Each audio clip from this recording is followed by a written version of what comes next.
ప్రజలందరికీ తెలియజేయడానికి ఒక రౌండ్ టేబుల్ సమావేశం పెట్టడం జరిగింది. ఈ రౌండ్ టేబుల్ సమావేశానికి అన్న గోవర్ధన్ అన్న గారు న్యూ డెమోక్రసీ నుంచి ప్రత్యేక శ్రద్ధతోని వచ్చి హాజరైనందుకు వారికి మరొకసారి ధన్యవాదాలు తెలియజేస్తూ, మా తెలంగాణ జాగృతి నుండి ఉన్నటువంటి నాయకులందరికీ నమస్కారాలు, అట్లానే ఇతర ప్రజా సంఘాల నుంచి వచ్చినటువంటి నాయకులందరికీ కూడా నమస్కారాలు. ముఖ్యంగా ఇవాళ ఎజెండా ఏంటిదంటే, పోలవరం ప్రాజెక్టు కట్టాలనేటటువంటి సందర్భం వచ్చినప్పుడు ఉమ్మడి ఆంధ్రప్రదేశ్లో అందరం కూడా వ్యతిరేకించినాం. ఎందుకంటే దానివల్ల ఖమ్మం జిల్లాలో ముంపు మిగులుతో తప్పితే లాభం ఏం లేదని వ్యతిరేకించినాం. ఆనాడు తెలంగాణ జాగృతి నుండి ప్రత్యేకంగా సుప్రీంకోర్టు వరకు కూడా వెళ్ళి కోర్టులలో కేసులు వేసి కూడా పోలవరాన్ని ఆపే ప్రయత్నం చేసినాం. ఆ ప్రయత్నం జరుగుతున్నటువంటి సందర్భంలో రాష్ట్ర విభజన జరిగింది.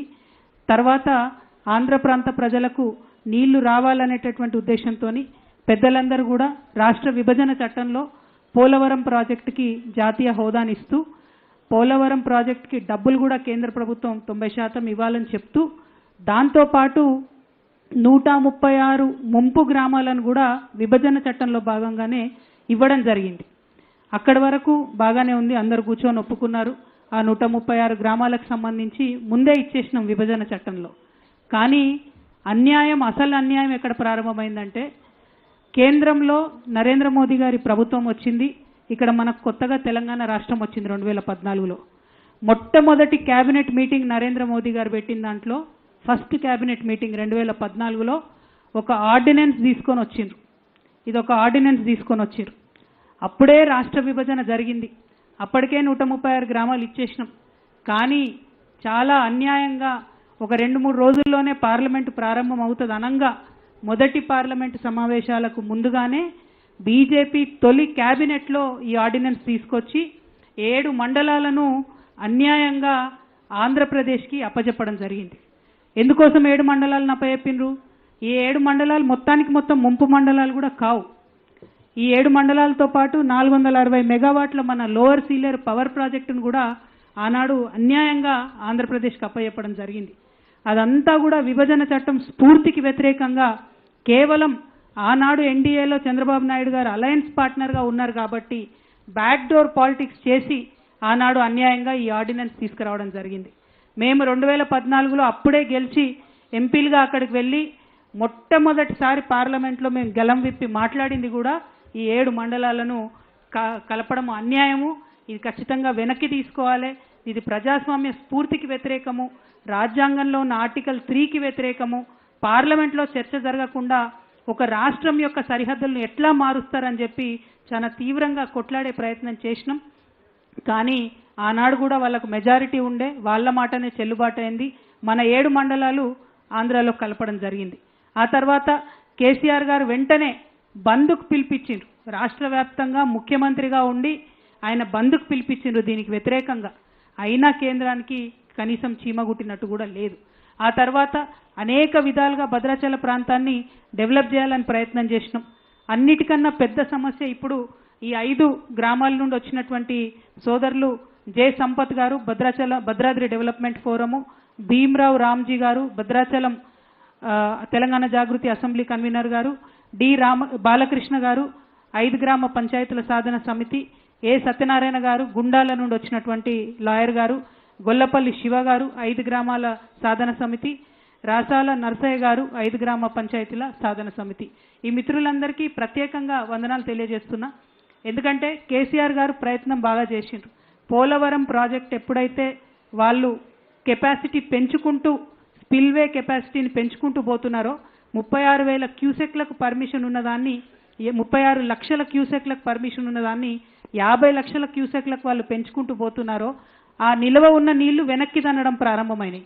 మన భద్రాచలం రాముడి దాకా కూడా గుడి మునిగిపోయేటటువంటి పరిస్థితి వచ్చింది. పెద్ద వరద వచ్చినప్పుడు మనం చూసినాం. ఇంకా అన్యాయం ఏంటంటే, ఈ కరకట్టలు ఏవైతే మనం కట్టుకున్నామో అందులో 2 స్లూయిస్లు మనకు తెలంగాణలో ఉంటాయి, 2 ఆంధ్రాకి వెళ్ళిపోయినాయి. మన తెలంగాణలో ఉన్న స్లూయిస్లను మనం మెయింటైన్ చేస్తున్నాం, వాటి గేట్లు ఇబ్బంది లేకుండా నీళ్లు పోయేటట్టు చేస్తున్నాం. కానీ ఆంధ్రాలో ఉన్న 2 స్లూయిస్లను వాళ్ళు మెయింటైన్ చేస్తలేరు. దాంతో కూడా నీళ్లు వెనక్కి తన్నుతున్నటువంటి పరిస్థితి ఉన్నది. ఆనాడు ఎంతో ప్రయత్నం చేసినా కూడా ఈ గ్రామాలు మనకు రాలేదు. చిన్న చిన్న సమస్యల్లాగా మనకు కనిపిస్తాయి. కానీ ఇందాక మాట్లాడుతూ తమ్ముడు బాలకృష్ణ చెప్పినట్టు ఇవాళ 5 గ్రామాల్లో ఉన్న పిల్లలు మరి స్కూల్ ఏమో తెలంగాణలో చదువుకుంటున్నారు, 1 నుంచి 10వ తరగతి ఇక్కడ చదువుకుంటున్నారు, రేపు అడ్రస్ ఏమో ఆంధ్రప్రదేశ్ ఉంటుంది. మరి ఉద్యోగానికి ఎక్కడ అప్లై చేయాలంటే పెద్ద క్వశ్చన్ మార్క్గా ఉన్నది. ఎవరు కూడా ఈ సమస్యను పరిష్కరించే పరిస్థితి లేదు. ఇంకొకటి ఏంది, ఎవరన్నా ఈ 5 గ్రామాలలో అనారోగ్యం పాలైతే ఆరోగ్యశ్రీ కావాలంటే, ఆంధ్రప్రదేశ్ ప్రభుత్వం ఆరోగ్యశ్రీ కావాలంటే వాళ్ళు గుంటూరు హాస్పిటల్ పోవాలి తప్పితే వాళ్ళకి ఇంకో మార్గం లేదు. మరి 5 గ్రామాల ప్రజలు వచ్చి భద్రాచలంలోనో కొత్తగూడెంలోనో వైద్యం తీసుకుంటే తెలంగాణ ఆరోగ్యశ్రీ వాళ్ళకు వర్తించే పరిస్థితి లేదు. ఇట్లా చిన్న చిన్నగా మనకు అనిపించినా వాళ్ళకి అక్కడ పెద్ద సమస్యలు. ఒక్క అంబులెన్స్ రావాలి అంటే 80 కిలోమీటర్ల దూరం కూనవరం నుంచి మరి ఇక్కడికి వచ్చేటటువంటి పరిస్థితి ఉంది తప్పితే వాళ్ళకు డైరెక్ట్గా తెలంగాణ అంబులెన్స్ కూడా అందేటటువంటి పరిస్థితి లేదు. ఇవన్నీ కూడా మానవీయ కోణంలో ఆలోచించి పరిష్కారం చేయాల్సినటువంటి సమస్యలు. వీటి కోసం పదే పదే ప్రయత్నం చేసినా కూడా జటిలమైపోయి పరిష్కారం కాకుండా ఉన్నటువంటి సమస్యలు. అందుకనే ఈ రౌండ్ టేబుల్ ద్వారా ఈ 5 గ్రామాలకు సంబంధించినటువంటి అనేక మంది మేధావులతో ఇదివరకే మాట్లాడి నేను తెలంగాణ జాగృతి నుండి కేంద్ర ప్రభుత్వాన్ని డిమాండ్ చేసేది ఏంటంటే, ఇవాళ 20వ తారీఖు ఈ నెల 25 నాడు ప్రగతి ఎజెండా పేరుతోను నరేంద్ర మోడీ గారు 4 రాష్ట్రాల ముఖ్యమంత్రులతోని ఆంధ్రప్రదేశ్, తెలంగాణ, ఒరిస్సా, ఛత్తీస్గఢ్ ఈ 4 రాష్ట్రాల ముఖ్యమంత్రులతోని వారు మీటింగ్ పెడుతున్నారు. అందులో పోలవరం ఇష్యూతో పాటు అనేక ఇష్యూస్ వాళ్ళు మాట్లాడతారు. ఆ మీటింగ్లో నరేంద్ర మోదీ గారు ఖచ్చితంగా ఈ 5 గ్రామాలను తెలంగాణకు మళ్ళీ తిరిగి ఇవ్వాలని చెప్పి తెలంగాణ జాగృతి తరఫున మేము డిమాండ్ చేస్తూ ఉన్నాం. ఎందుకంటే 10 ఏళ్లలో ఎంత ప్రయత్నం చేసినా ఈ సమస్యలు పరిష్కారం కాలేదు. కాబట్టి ఈ సమస్య శాశ్వత పరిష్కారం కావాలంటే పురుషోత్తపట్టణం, గుండాల, ఎటపాక, కన్నాయిగూడెం, పిచ్చుకలపాడు ఈ 5 గ్రామాలు మళ్ళా తెలంగాణకి ఇవ్వాలని చెప్పి నేను కేంద్ర ప్రభుత్వాన్ని డిమాండ్ చేస్తూ ఉన్నాను. మరి 25వ తారీఖు జరిగేటటువంటి ఈ ప్రగతి ఎజెండా మీటింగ్కి వెళ్ళేటటువంటి మన తెలంగాణ రాష్ట్ర ముఖ్యమంత్రి రేవంత్ రెడ్డి గారిని కూడా మేము విజ్ఞప్తి చేస్తూ ఉన్నాం. ఈ 5 గ్రామాల ప్రజలు చాలా ఇబ్బంది పడుతున్నారు.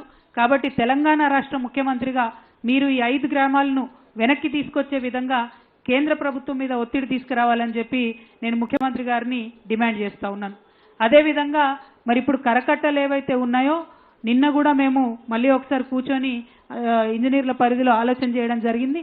ఈ కరకట్టలు ఇప్పుడు ఉన్నటువంటి వాటిని 1 కొంచెం ఎత్తు పెంచుకోవాలి, 2 ఆల్మోస్ట్ దుమ్ముగూడెం ఆనకట్ట వరకు కూడా పెంచాల్సినటువంటి అవసరం ఉన్నది.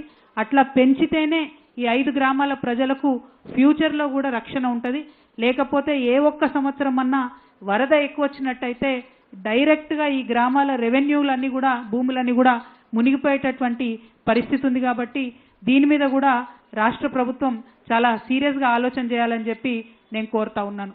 మీ అందరికీ తెలుసు, తెలంగాణ ఉద్యమ సమయంలో కూడా కేసీఆర్ గారు ఆదివాసీ గిరిజనుల యొక్క సమస్యలను పరిష్కరించాలని చెప్పి భద్రాచలంలోనే ఒక చాలా పెద్ద మీటింగ్ పెట్టడం జరిగింది. ఆ మీటింగ్ పెట్టినప్పుడు ఆనాడు శిబు సురేన్ గారని వారు కూడా పెద్ద మనిషి, జార్ఖండ్ కోసం పోరాటం చేసినటువంటి, జార్ఖండ్ రాష్ట్ర సాధన కోసం పోరాటం చేసినటువంటి వ్యక్తి, వారు కూడా రావడం జరిగింది. మరి ఆ తర్వాత అనేక సార్లు పోరాటం చేసినాం. తెలంగాణ ఉద్యమంలో భద్రాచలం నుండి గిరిజనులు, పెద్ద ఎత్తున ఆదివాసీలు అందరూ కూడా భాగస్వామ్యం అయినాం కాబట్టే ఇవాళ రాష్ట్రం సాధించుకున్నాం. మరి విభజన చట్టంలో వాళ్ళకి 90% నిధులతోని పోలవరం ప్రాజెక్ట్ వచ్చింది. మరి మనకేమొచ్చింది తెలంగాణకు, మరి మనకేమొచ్చింది కొత్తగూడెం భద్రాద్రి జిల్లా ఆదివాసీలకు అని ఆలోచిస్తే ఒకటే ఒకటి వచ్చింది, శాశ్వతమైనటువంటి ముంపు మనకు మిగిలింది. రాముడు కూడా మునిగిపోయేటటువంటి పరిస్థితి ఇవాళ వచ్చింది. ఇవి పరిష్కారం అవ్వాలంటే మాత్రం ఖచ్చితంగా మరి భద్రాచలం టౌన్ ఈ 5 గ్రామాలు కరెక్ట్గా ఉంటేనే ఏదన్నా గవర్నమెంట్ బిల్డింగ్ కట్టుకోవాలంటే టౌన్ దాటి బిల్డింగ్ కట్టే అవకాశం ఉంటుంది. భద్రాచలంలో వచ్చేటటువంటి చెత్త చెదారం ఎక్కడన్నా వెయ్యాలంటే ఒక డంపింగ్ యార్డ్ కావాలంటే ఇవాళ కనీసం ఒక గుంట జాగలేనటువంటి పరిస్థితి ఉన్నది. అంతేకాదు పురుషోత్తపట్టణం ఏదైతే ఆంధ్రకి ఇచ్చినరో అందులో 1000 ఎకరాల దేవుడి మాన్యాలు, రాముల వారి 1000 ఎకరాల భూమి ఉన్నది. ఇవాళ 1000 ఎకరాల భూమి ఆంధ్రకు పోయింది, దేవుడేమో తెలంగాణలో ఉన్నాడు. ఇప్పుడు ఆంధ్రకు పోయినటువంటి ఆ భూమి ఎక్కడికక్కడ ఆక్రమణకు గురవుతున్నదని చెప్తా ఉన్నారు. హారతి అయిపోతున్నది, మంగళహారతి అయిపోతున్నది, దాన్ని పట్టించుకునే పరిస్థితి లేదు.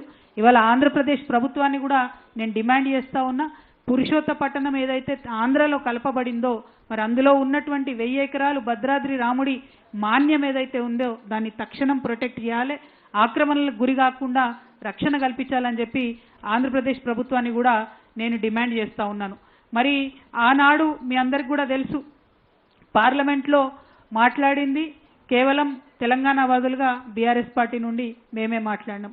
ఆనాడు కూడా కాంగ్రెస్ నాయకులు వచ్చి పార్లమెంట్లో ఇట్లెట్లా అన్యాయం చేసిరు అని చెప్పి కూడా మాట్లాడినటువంటి పరిస్థితి లేదు.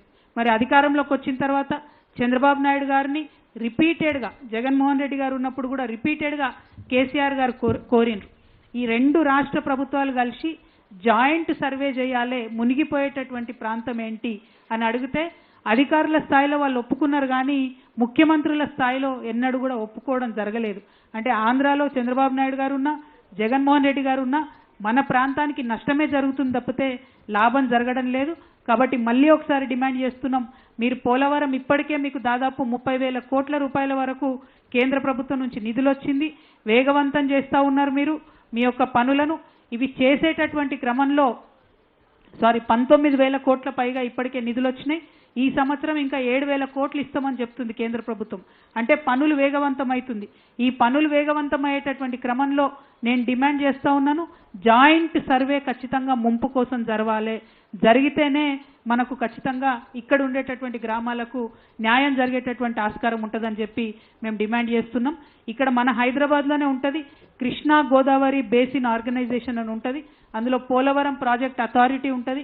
ఆ పోలవరం ప్రాజెక్ట్ అథారిటీలో కూడా అనేక సార్లు కేసీఆర్ గారు ప్రభుత్వంలో ఉన్నప్పుడు వారు రిక్వెస్ట్ చేయడం జరిగింది, లెటర్లు రాయడం జరిగింది. అయినప్పటికీ ఇల్లీగల్గా 36 లక్షల క్యూసెక్తో కట్టుకుంటామన్న పోలవరంను పెంచి 50 లక్షల క్యూసెక్కు మరి ఆంధ్రప్రదేశ్ ప్రభుత్వం కడతా ఉన్నది. ఈ అన్యాయాన్ని మరి చూస్తూ ఊరుకోము. అవసరమైతే ఖచ్చితంగా న్యాయ పోరాటం అన్న చేస్తాము. మరి మా 5 గ్రామాలు మాకు ఇవ్వాలి అని చెప్పి మళ్ళొకసారి నేను డిమాండ్ చేస్తూ, ఇక్కడికి వచ్చినటువంటి మా నాయకులందరూ కూడా మరి ఇప్పుడు మాట్లాడతారు. నేను ఇంట్రడక్షన్ ఇవ్వాలి అన్నటువంటి ఉద్దేశంతో ఇప్పుడు మాట్లాడడం జరిగింది. ప్రధాన డిమాండ్ ఒకటే, మా 5 గ్రామాలు మాకు ఇవ్వండి, కరకట్టలను దుమ్ముగూడ మానికట్టు వరకు కట్టండి. ఈ డిమాండ్లతోని ఈ రౌండ్ టేబుల్ కాన్ఫరెన్స్ చేస్తున్నాం. అవసరం, సమయం, సందర్భం బట్టి రావాలంటే మీరు అన్నట్టుగా అక్కడికే పోదాం, అవసరమైతే అక్కడ కూడా ధర్నా చేద్దాం గ్రామాలలో, అది ఇబ్బంది కాదు. కానీ మనకు మన హక్కులు సాధించుకోవడం అన్నదే ప్రధాన లక్ష్యం. కాబట్టి ఇక్కడికి వచ్చిన ప్రతి ఒక్కరు కూడా మీ బాధను, మీ యొక్క డిమాండ్స్ని తెలియజేయవలసిందిగా కోరుతూ, మరి ఇప్పుడు గొల్లపల్లి శివ గారు ఉన్నారు. ఎక్కడున్నారు?